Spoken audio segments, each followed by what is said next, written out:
et pour les autres. Et qu'il part aussi du constat qu'on avait pu nous faire l'année dernière, que des sujets qui pourraient sembler ardus ou loin des préoccupations habituelles des hommes et femmes politiques, l'astronomie, la poésie, le fait de se retrouver ensemble pour partager un bon moment, eh bien c'est au contraire au cœur de ce qui peut réenchanter l'action politique aujourd'hui. Et l'année dernière, lorsque avec Madame la maire de Champeaux, Madame Sophie Julien, on avait sur les falaises non loin d'ici éteint l'éclairage public et bénéficié du soutien d'astrophysiciens de renom pour organiser une première nuit des étoiles, on avait été surpris par l'affluence, par l'appétence, par l'excellente humeur qui se dégageait d'un tel événement. Donc on a eu ce projet un peu fou ensemble avec la mairie de Dragé, avec d'autres maires, parce qu'il s'agit d'un projet qui vient des maires et on a ici beaucoup de représentants de communes. On a eu ce projet peut-être qui semblait un peu fou ou ambitieux, mais qui en fait a reçu l'assentiment de nombreux maires, qui est d'éteindre toute la baie pour pouvoir faire en sorte que ce soit plus visible de regarder l'espace, mais en fait de regarder dans la même direction, de protéger ensemble la biodiversité, de lutter pour avoir une plus grande sobriété énergétique et puis pour laisser la place à l'observation, au rêve et au désir d'être ensemble dans un territoire commun. Et on a été, je dois dire, extrêmement heureux de rencontrer dans notre démarche des maires, voilà, représentés par monsieur le maire de Sarty, par monsieur le maire de Huines, et puis par l'association des maires de la Manche, par des maires bretons qui avaient déjà largement anticipé sur le fait de couper l'éclairage quand c'était inutile. Et on a reçu un soutien très très fort d'une vingtaine de communes aujourd'hui. Donc on en est extrêmement heureux. Voilà. Mais je réinsiste là-dessus, hein, de tels projets, si beaux soient-ils, si peu onéreux soient-ils, parce qu'il ne faut pas toujours de l'argent pour faire les choses, ça réclame surtout de la bonne volonté d'un projet commun. D'accord, donc il y a 20 communes qui vont ne pas allumer l'éclairage public. Au moins. Au moins, d'accord. On travaille tous les deux sur le plan de gestion UNESCO et on a envie de mettre en avant un certain nombre de valeurs, celle de ce bien et des paysages qui l'entourent et qui réunit nos peuples finalement, bretons et normands. Et on parle là d'environnement. À travers cette animation, effectivement, on éteint les lumières pour retrouver notre environnement, parce que notre environnement c'est le jour mais c'est aussi la nuit. Et grâce à cette opération, on va pouvoir se rendre compte de ce qui est autour de nous, et y compris dans le ciel. Et donc je tiens à saluer cette performance de nous réunir aujourd'hui, et en plus ce côté agréable parce que vous avez choisi le beau temps pour le faire. Et ma peau s'en rappelle, j'ai commencé à découvrir le soleil hier après-midi. On aurait pu prévenir. Et personne ne m'avait prévenu, effectivement, je n'étais pas prêt à subir cette violence. Et en tant que maire de Sarty, écoutez, nous sommes très impliqués sur la gestion de l'éclairage public, parce qu'on parle de cette soirée de jeudi prochain, mais il faut en parler tout au long de l'année, c'est notre quotidien. Ça va avec une réflexion d'actualité, celle des économies d'énergie, mais ça va aussi sur une réflexion citoyenne, où est-ce qu'on doit, pour quelques individus, laisser des rues entières éclairées la nuit? Est-ce que ce que nous souhaitons? Et cette opération va permettre peut-être d'aborder ce sujet en discussion avec nos quartiers pour simplement préserver la biodiversité, puisque la biodiversité, on en parle aussi souvent le jour et très peu la nuit, et pourtant il faut savoir que notre éclairage public, les études le prouvent et le montrent, perturbe la faune et la flore partout, dans toute notre commune, sur le territoire national. C'est important de le dire.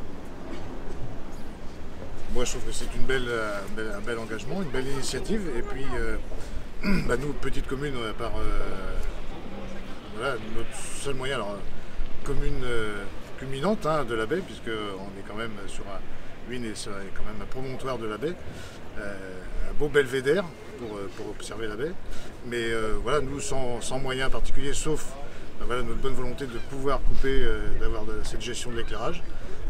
Bien sûr, bien entendu, pour les astrophysiciens ou toute autre organisation qui pourrait se mettre en place, la place de la mairie et la place de la salle des fêtes est complètement à disposition et tout à fait pour voir les étoiles d'encore beaucoup plus près, de par le promontoire de Huisne, c'est notre action, voilà, de participer à cette belle initiative.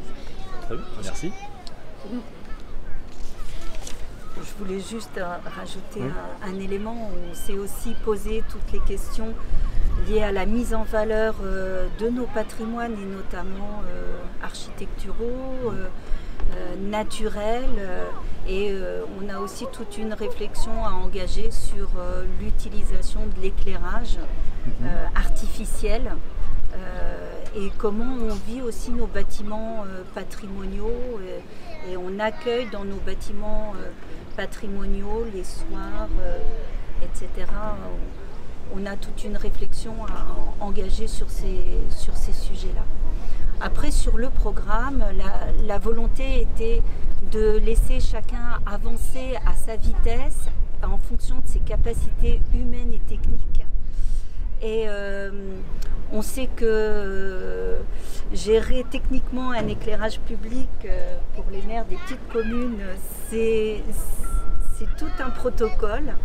Donc ça nécessite du temps, une mise en place et que chacun doit pouvoir s'approprier la démarche à son rythme avec sa population et ses moyens.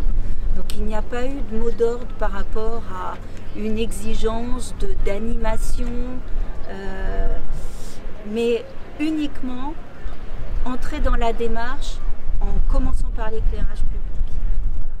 Donc chaque commune est libre de proposer une invitation ou une animation sur ce temps-là. Le fait seulement qu'ils éteignent l'éclairage public les fait entrer dans la démarche de la baie des étoiles. Bonjour à toutes et à tous. Je voudrais avant toute chose excuser Charlie Varin, le président de l'association des maires de la Manche, qui ne pouvait pas être parmi nous ce matin. J'ai le plaisir de le représenter en tant que premier vice-président. Je ne suis pas le local de l'étape, moi je viens tout du nord de la Manche, de Cherbourg, où il ne faisait pas aussi beau ce matin, ce qui ne me permet pas d'arborer d'aussi beau coup de soleil que Gaëtan. Mais on a bon espoir quand même que le beau temps finisse par remonter dans le nord de la Manche. Mais je remercie Milou de Monceau de son invitation aussi, parce que c'était essentiel pour l'association des maires de la Manche, et nous y tenions, que de pouvoir être présent ce matin, parce que c'est une initiative qui émane des communes, qui plus est de communes bretonnes et normandes, et qui les réunit autour de ce patrimoine commun, patrimoine culturel, Mont-Saint-Michel, patrimoine naturel, Sabé, et les deux jouent ce rôle de trait d'union mis en avant d'ici quelques jours dans le cadre de l'opération Baie aux étoiles. Gaëtan l'a parfaitement rappelé, ça s'inscrit aussi dans une démarche très actuelle. Nous sommes toutes et tous touchés, et là pour des considérations plus budgétaires, par le renchérissement des coûts de l'énergie, mais aussi dans une démarche de sobriété énergétique. Et c'est important dans le cadre de la préservation de la biodiversité que l'on peut rencontrer dans nos communes, quelle que soit leur taille, mais à plus forte raison quand on se situe dans un site naturel d'exception comme celui-ci. Donc ça permet à tout à chacun de pouvoir se le réapproprier, la nuit, tout ce que ça peut comporter. Et j'en terminerai par là. Moi, ce qu'évoquait Milou tout à l'heure est extrêmement important en parlant alors à la fois de la démarche scientifique, c'est important aussi, notamment envers les plus jeunes générations, mais aussi cette dimension ludique, poétique. Et quand on est élu municipal, on sait à quel point c'est parfois difficile de faire vivre les gens les uns avec les autres, et nul n'ignore les tensions qui peuvent parcourir notre société. Et parfois les nerfs peuvent être un peu à vif, et quand on se retrouve autour d'événements comme ceux-là, festifs, ludiques, et notamment qui rassemblent les plus jeunes, mais pas que. Et quand chacun peut se réunir de 7 à 77 ans, les plus jeunes et plus âgés encore, autour d'une initiative comme celle-ci, eh bien ça fait du bien et ça contribue justement au vivre ensemble que l'on essaie de faire vivre les uns et les autres au quotidien dans chacune de nos communes. Donc c'est important que chacun puisse se retrouver autour d'événements festifs comme cela, avec un patrimoine exceptionnel comme celui du Mont-Saint-Michel et de Sabé. Donc c'est important pour l'association des maires de la Manche ce matin que de pouvoir féliciter et remercier les communes normandes et bretonnes, monsieur le maire, pour cette initiative conjointe qui a été prise pour mettre en valeur le Mont-Saint-Michel. On est effectivement très contents, puis commune bretonne, Plaine Fougère, Dol de Bretagne, Chéruet, on a quand même beaucoup de communes qui sont impliquées. Avant de reparler d'autres partenaires, puisque comme je l'ai dit au départ, c'est un travail collectif, je voulais aussi préciser que c'est une, sinon la plus belle conférence de presse de toute ma vie, et que la beauté de cette conférence de presse est quand même issue du travail de M. Biergeon, à qui je donne la parole. C'est vrai que l'établissement public,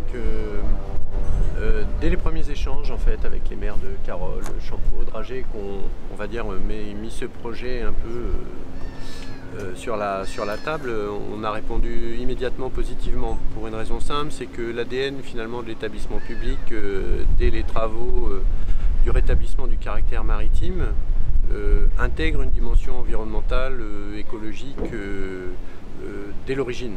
Donc ça faisait sens et ça faisait résonance par rapport à voilà, les ambitions qui nous animent. Tous les travaux qui ont été réalisés pour améliorer la qualité d'accueil des visiteurs sur le site se sont toujours accompagnés de création de zones favorisant le maintien et la croissance de la biodiversité autour du Mont-Saint-Michel. Donc les actions de sobriété, nous les avons également suivies et mises en œuvre au cours de l'hiver dernier en réduisant de manière importante l'éclairage nocturne des parkings, puisque jusqu'à il y a encore 2-3 ans, l'éclairage nocturne était permanent toute l'année et sans aucune réelle utilité, puisqu'il faut bien reconnaître qu'au mois de janvier à 1 h du matin, on a assez peu de visiteurs au Mont-Saint-Michel. Donc effectivement, ce qui part d'une instruction gouvernementale, finalement, est une mesure de bon sens et qui perdurera dans le temps. Et peut-être vous dire d'un mot, en fait, ce que nous allons mettre en œuvre le 10 août. Donc nous n'allons pas procéder ce jeudi soir à l'allumage des éclairages publics sur le site de la caserne, donc la zone économique et hôtelière près de laquelle nous nous trouvons. Nous n'allons pas activer l'éclairage des parkings et inviter tous nos visiteurs à venir en se munissant d'une lampe de poche pour rejoindre sereinement leur véhicule à l'issue de leur journée au Mont. Et puis peut-être vous dire d'un mot, 2 animations qu'on a prévues sur le site. Nous proposerons à partir de 20h30 une animation sur le thème de la chauve-souris avec le groupe mammalogique normand, de manière à venir observer donc à partir de 20h30 et jusqu'à 22h30 si on trouve quelques chiroptères qui profitent finalement de l'obscurité pour pouvoir évoluer dans le ciel du Mont. Et à partir de 22h30, on organisera ici sur le barrage, qui est un lieu qui a été conçu comme un espace scénique dans son architecture, donc qui mérite qu'on y propose des animations. On observera avec un passionné de la baie et des étoiles la voûte céleste pendant à peu près 1h30 jusqu'à minuit. Alors plutôt à l'œil nu, avec une carte du ciel qui permettra aux gens, et en espérant que la couverture nuageuse ne soit pas trop dense, mais l'été est en train d'arriver, donc tout va bien. On aura voilà, une observation, une lecture de cartes célestes pendant jusqu'à minuit. Et donc tout sera éteint à l'exception de l'abbaye qui elle-même s'éteindra à minuit, mais vous le savez, nous proposons tout l'été, le Centre des Monuments Nationaux invite chaque été les visiteurs à découvrir l'abbaye dans le cadre d'un parcours nocturne. Donc qui lui perdurera, ça ne va pas générer de pollution lumineuse très importante, juste quelques éclairages qui dépassent un peu les murailles de l'abbaye. Mais comme le disait monsieur Mansour lorsqu'on en a parlé au téléphone, il dit c'est formidable, il y aura le phare de la baie en plein milieu et c'est parfait. Voilà.